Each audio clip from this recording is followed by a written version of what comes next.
Hello and welcome. Welcome everyone to the Bink Show. This is where I will be exploring how counsellors can achieve balanced income through networking, knowledge, and success. This is my interview series where we're going to be nurturing souls and inspiring journeys. We're exploring the stories of how fellow counsellors embarked on this rewarding career path and how they managed to balance it with their intriguing side hustles.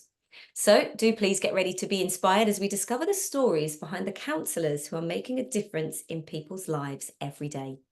And today I'm very blessed to be talking to the fabulous Alison Fox. Welcome, Alison. Thank you. It's nice to be here. Thank you so much for being on. Thank you for giving us your time as You're well. welcome. Now, first of all, what I want to do is I want to take you back, and can you tell me a little bit about your journey into counselling? So what kind of inspired you to pursue this career path? Well, I'm one of those people that people have always talked to. So when I was 5 in the playground, people talked to me, and that's just always been the case my whole life.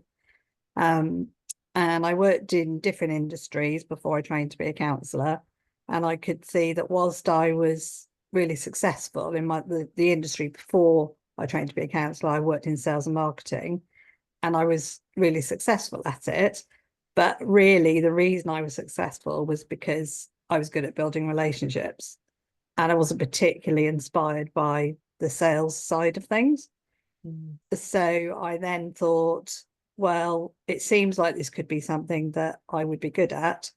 I'll use the money that I earn by working in sales and marketing to invest that in training to be a counsellor. So that's how it first started. Wow. So probably a very good collaboration once you became a counsellor as well, because I think it's one of the things that we don't actually learn much about, do we? Is about how we actually can market ourselves. Particularly if we're going into private practice. So a very good skill there. But I know you've got quite a few what we call side hustles. So can you share with us what you do alongside your client work? Yeah, sure. So I live in a really beautiful place, and my private practice is in a separate building, but at home in Weymouth and Dorset. And so part of my business is that I run an Airbnb, which is Friday to Sunday. And really, my ethos behind that is the same as it is for everything else I do. It's all about creating a space where people feel relaxed and can come for a time of retreat. And it's a way of sharing the beauty of where I live. I feel really blessed to have everything that I have in my life, so I'd like to share it when I can. And then I double that up with using that for clients too. So I'm an EMDR practitioner, and I work intensively where I would see somebody for several sessions in a day over a number of days. And so that space is used if they need to go and make a cup of tea or have a rest or go and spend some time in the garden, whatever it is that they need. So it's I don't need to go anywhere for my work, so that works for me. Everything's in a very compact space. It's utilizing um, all of the assets in an uncomplicated way. People often talk to me about, how do you fit that into your week? But I'm really very good at time management, and I'm also really good at boundaries. So Right. I've set it up so that it's very much, that happens on those days and this happens on this day. Right. And alongside that, because I live in a really beautiful place and I love gardening, then I really like nurturing and growing things. And so I grow usually vegetable plants, and I make handmade cards and make handmade jewelry. And I sell those things so that I can raise money to fund the not-for-profit project that I run, which is called Dorset Anti-Bullying Service. Right. And that is specifically to support adults who have experienced bullying at any time. Wow. And a very valuable project that must be. Yes, it's everything I do is really rewarding. I love everything that I do. And it also gives me a good balance between um the counselling work that I do and supervision work that I do. And then using different skills um and utilizing skills that I've learned, through my life. So my original training was in hospitality. So I was worked in hotels and restaurants originally, and then I stopped doing that and worked in sales and marketing, and then I retrained as a counsellor. So everything I do utilizes skills that I've learned along the way, which is really satisfying. Yeah, it's kind of all sort of interlinked, isn't it? Yeah, fabulous. So we touched on it a little bit, but because you've got quite a few different things, um, and we talked a little bit about how do you like to manage your time, and you sort of time block. Have you got any other tips for managing that balance? Um, I'd say the thing that I do the most is make sure that my well-being's okay first. Right. Yeah. So when I'm working out my calendar for the year, the very first thing that I do is block out holiday time, training time. Right. Um, and there are times of the year, particularly living in a summer seaside town, where the Airbnb side of things, it can be, every weekend for like 14 weekends in a row. That's quite intense. Yeah. So when I'm accepting any bookings, then I would only do that if the rest of my week was balanced. Right. Yes. So that's probably the thing that I would say the most, that I look after me first. And then because I look after me, that means that I'm able to be a resource to other people. Yes, absolutely. So always considering that self-care. Yes. So what advice might you give to someone who was looking for a similar side hustle to what something like you do? So either, I guess you've got kind of different parts to it, but let's say, for example, somebody that's creative and wants to make things to be able to sell. Yeah, so I think that everything you do, you need to be enjoying what you do. So Yeah. there's, whatever you do, there's going to be aspects of any work that isn't your favorite thing to be doing. Yeah. But overall, I would be suggesting that it's something that you enjoy doing, that it doesn't feel like it's a chore to do it. Yes. Um, Also, because we're all talented at different things, I would really encourage people to pay for skills that they don't have, or maybe they're things like they could do, but actually it'll be much more time effective if somebody else is doing it for you. Yeah. So getting the right people to do the right things. Yes. So sort of delegating, maybe. Yeah, yeah. And it can be difficult when if you're starting a business and you've got no income coming in. Yeah. It can be hard to think, oh yeah, I'm going to pay for an accountant, or I'm going to pay for, you know, um, somebody to do marketing for me. But actually, in the long run, there is only so much you can do in a day. Yeah. So working out the things that if I spend time working with clients, that's going to pay for me having those other skill sets I'm buying in. Whereas if I'm trying to do all those other things, I'm going to work with less clients. Yes, that's But right. that's Exactly. So economy in the end. yeah, yeah, it becomes false economy, doesn't it? Yeah. What about somebody going down the project that you run, the anti-bullying project that you run? What about somebody who might want to get into something like that? What kind of tips would you give them? Because you do presentations, don't you, and go into schools and colleges?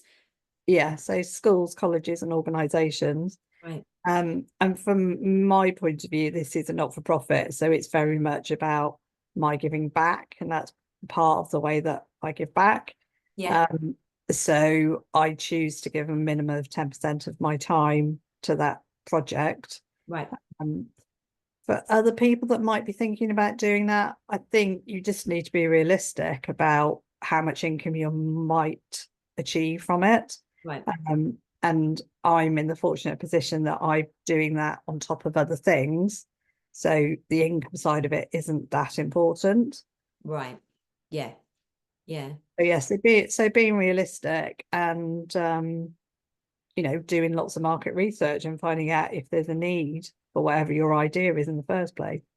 Yes. And I wonder where you said before about and I'm a firm believer in this, is that love what you do and then, you'll never kind of feel like you work as such. Um, was that a passion of yours, the anti-bullying?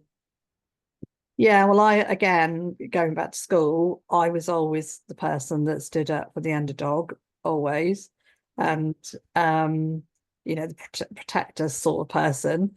I also experienced bullying myself, partly because I did that and protected other people.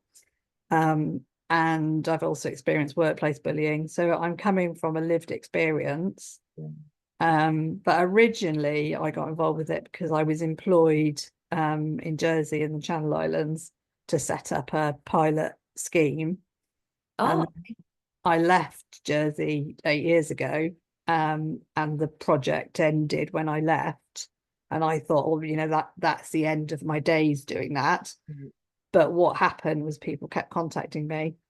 And so I still work with people in the Channel Islands, but I now work with people nationwide. right. Uh, and so it was 2017, I think. I moved to Weymouth in 2016. And then 2017, I thought, well, there's obviously a need for this. So then Yeah. I carried on.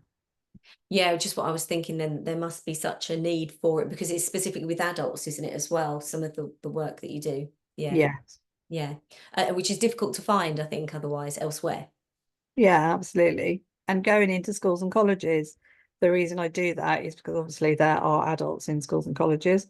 But also there's can be a misconception that we all get to 18 and suddenly nobody is ever affected by bullying and Right. bullies don't target anybody anymore.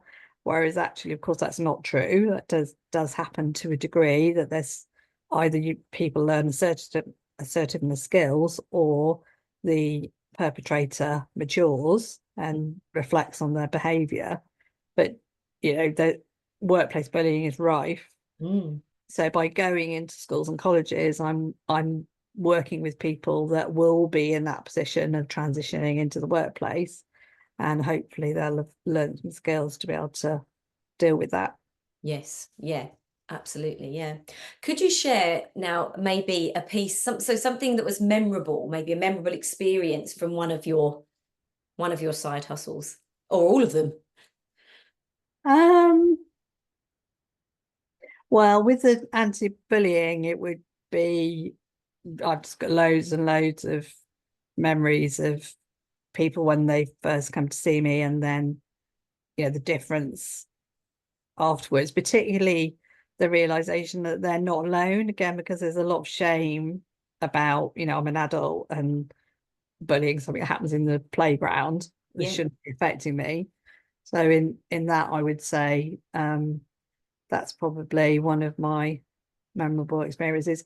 Also, delivering training and seeing people develop, that's really important to me. Yeah. And the only thing that really comes to my mind about the Airbnb thing is just how many comments that I receive about how people feel cared for.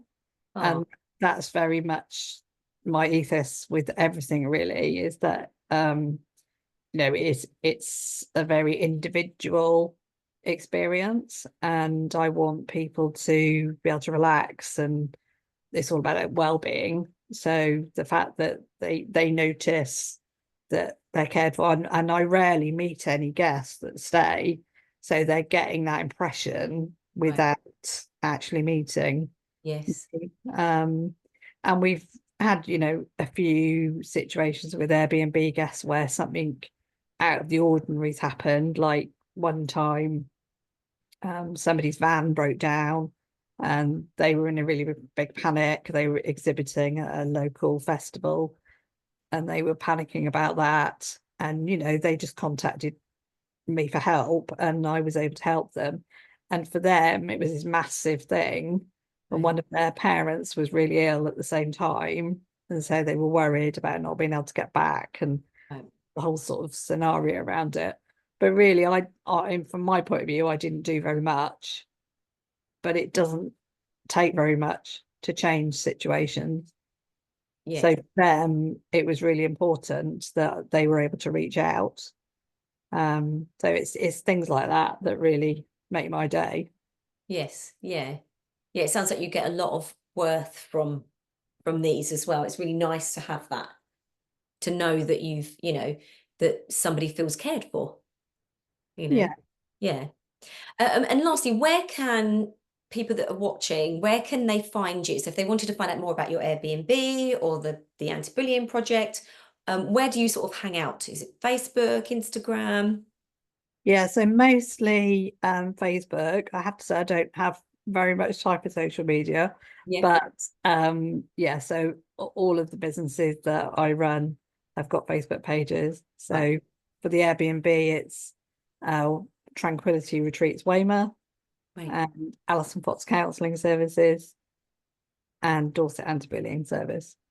Fabulous. So what I'd like to do, if it's okay with you, I'll put the links to that underneath the comments. So anybody who's watching, you can click directly onto the link and get straight through to the Airbnb, Alison's counselling and supervision, but also the anti-bullying project, and find out a little bit more.